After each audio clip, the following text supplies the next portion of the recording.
Our development of paramita, or spiritual perfections, can be looked at as the planting of a seed. Whatever species of seed or plant that we are giving rise to,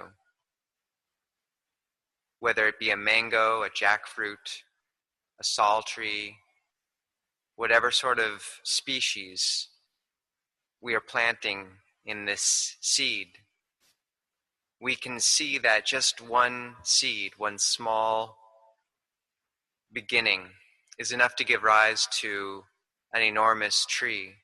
In all these cases, something small gives rise to something enormous. The tree might flower and give rise to even more seeds. 100 trees may grow to 1,000, may grow to a forest. And we can reflect on the growth of goodness in this way, how small acts and intentions of good can multiply and develop into an immense blessing to the world. The atmosphere in a forest filled with such trees is fresh, rejuvenating. It's an important change from the pollution that many live in the city. And similarly, we can see the goodness and the air of goodness, the scent of goodness, developed as similarly wholesome and spreading from us and our actions in a similar way. Small acts of letting go of kilesa, the defilements, greed, hatred, and delusion, give rise to great happiness. As we develop on this path of practice, letting go of kilesa, defilement, little by little, the path develops and grows, and an immense happiness becomes accessible to the dedicated practitioner. For example, a fairly brief experience of samadhi or calm in the heart and mind, say for 30 minutes, for one to experience piti and sukha, rapture and pleasure, can represent an experience of profound well-being, great happiness, that one, the likes of which one has never felt before. Just 30 minutes of happiness and well-being from a good meditation can result in immense blessing in this way. Such happiness can further serve as a foundation for insight into seeing the Dhamma, the truth of anicca, anatta, dukkha, inconstancy, not self, and suffering. And this represents an even greater blessing, all from small beginnings. This nature of the world around us, anicca, anatta, dukkha, inconstancy, not self, and suffering, it's already present in nature. It's the law of nature. We don't see simply because we are unable to see past the things blocking and crusting over the heart. But as we develop in the practice, we slowly can see and dispel these blockages, and then the truth of nature becomes apparent, and a great happiness becomes accessible. And this is why the practice is essential, because it leads to a sense of well-being and vision of truth, which is all important.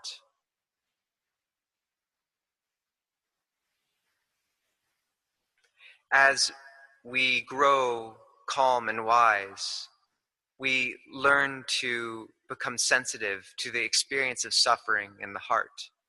We know its cause and slowly begin to see how when upadana, clinging, is present, it gives rise to dukkha, or suffering. This connection becomes clear and apparent to us. When the heart is not empty, when it clings, it suffers. And so we begin to also see that in states of calm, samadhi, that the heart becomes, for a time at least, empty, and a great happiness based on piti and sukha, rapture and pleasure, arises. The kilesas absent themselves from the mind and heart, and our beings become clear and bright. Samadhi is of great benefit. This is, it's true, a temporary happiness of some kind. The experience of samadhi can be compared to a stone laid on grass, and it pats down the grass, blocks it from sunlight, and keeps it from growing.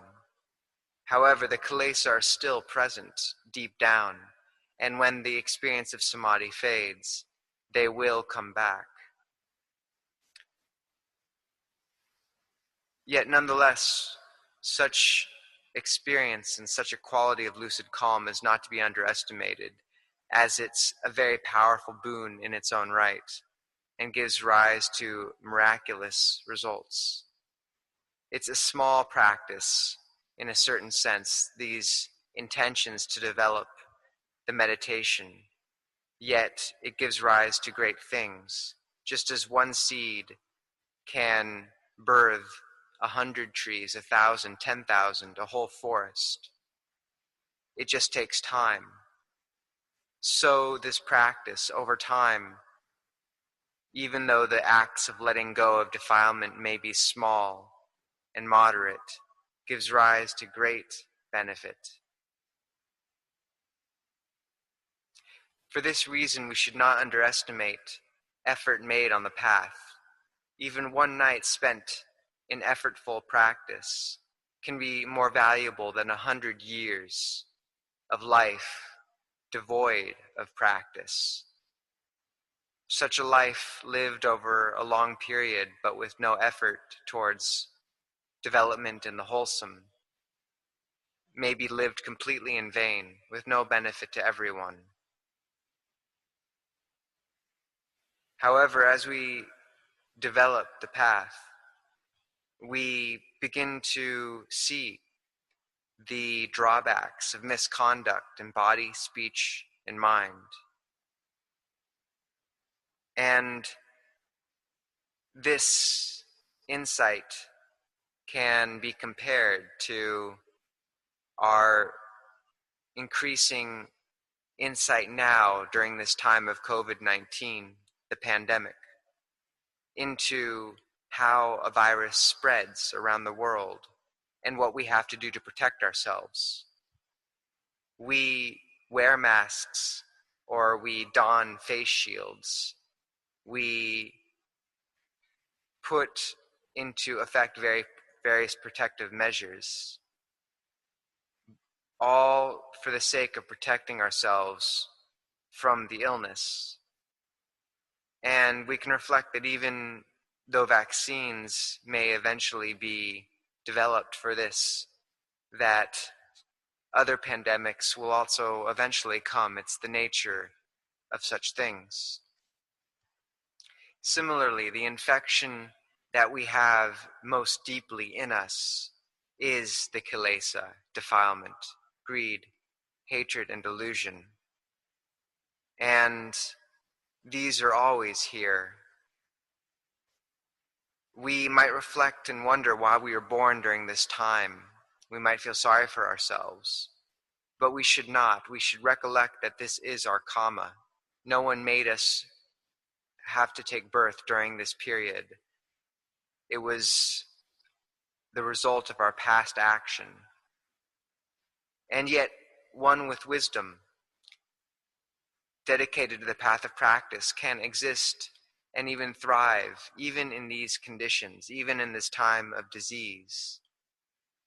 They and we, as practitioners, can reflect that our practice of samadhi, in many cases, can be likened to a mask or a face shield against the infection of mental impressions or ramanas, keeping them from reaching the heart, just as a mask or face shield keeps a biological disease from reaching our bodies.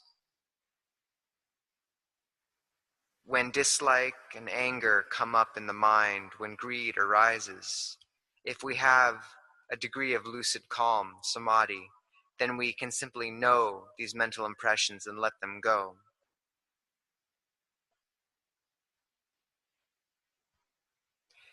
The protection is important, and this is the essential, or one essential benefit of samadhi. However, at the beginning of our practice, such lucid calm is sometimes present in the heart and sometimes not. And it's important that we accommodate both situations. When lucid calm is present in us, it's good. The practice is easy. We know and let go of negative impressions. However, when it's absent, when our minds are restless, this is also a very important period of our practice. It's difficult. We are vulnerable to mental impressions and to defilement. And in such case, we have to put forth special effort to protect our minds and hearts. We must contemplate and use wisdom. We must look at how these defilements of greed, hatred, and delusion come from holding to a self. How, for example, our claiming of possessions in the external world, when they are threatened with being removed from us, when we are threatened with having to leave these things that are dear to us, give rise to great suffering. And this belief and clinging to a self, we can see, is based around and gives rise to kilesa and eventually suffering. The separation from the loved is pain and dukkha. So, if we haven't contemplated this inevitable separation from external things, which is all of our lot in life eventually, then when it happens or when we're threatened with loss, we suffer. We might contemplate in our chants the fact that we must leave all we love behind, but sometimes we are just chanting. We are not really contemplating this at a deep level, and so are unprepared when the day comes. We must prepare ourselves and think clearly about the fact that we must depart from all we care for. And this will prepare the heart, attenuate the kilesas, defilements, and help us soften our suffering.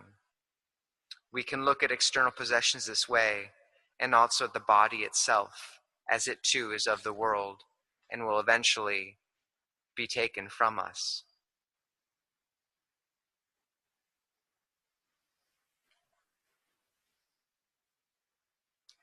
Additionally, we can contemplate in other ways.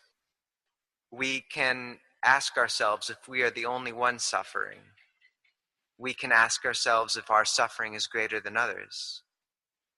Generally, the answer will be a resounding no. Many people in this world can't afford food. Many are hungry. Many can't support their families. Most of us have enough of each requisite. We have what we need. Yet, at the same time, we do still suffer. And we might ask ourselves why. It's because we still have in us the cause of suffering. So we must cultivate the path, and specifically right view, samaditthi, and see the truth about suffering. We suffer because we think in a wrong way. Yet, as we develop on this path, right view gives rise to wisdom, and this in turn dispels the defilements. Our suffering becomes less, and our suffering can even become a motivation for us to put forth more effort on the path. For example, giving more, trying to develop the quality of dana, even at a higher level. We might give to the poor around us, feeling compassion for them. Even if it's just a little gift, 500 baht, around $15. This can give rise to great happiness. Small things can allow great results. Similarly, we can reflect on a similar way with regard to the time that we have left in life. For an old person, towards the end of their days, simply 8 or 10 days remaining of breath, of life, is a great blessing. And similarly, we can think that we have this much time, perhaps, that even this much time allowed to us could be of great benefit if we use it right and value it as it should be.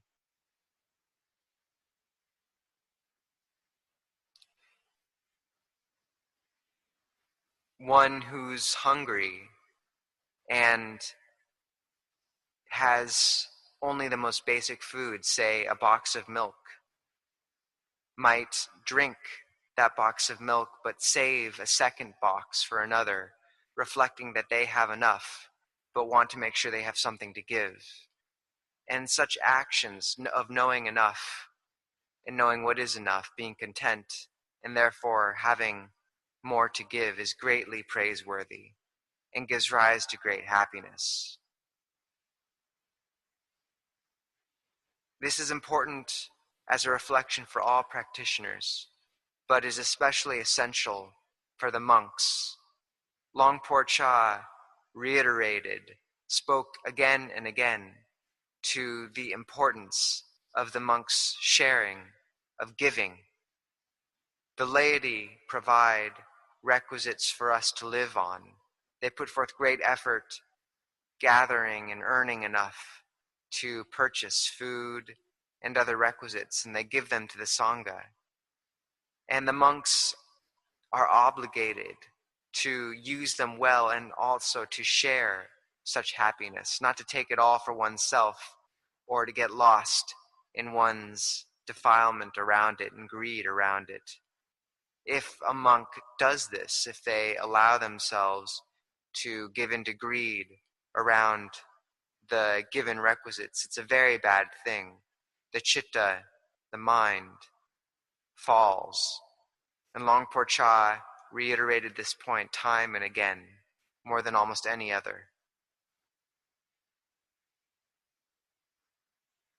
So, as the kilesa disappear little by little, this suffering also becomes less. And a great happiness comes into the mind and heart.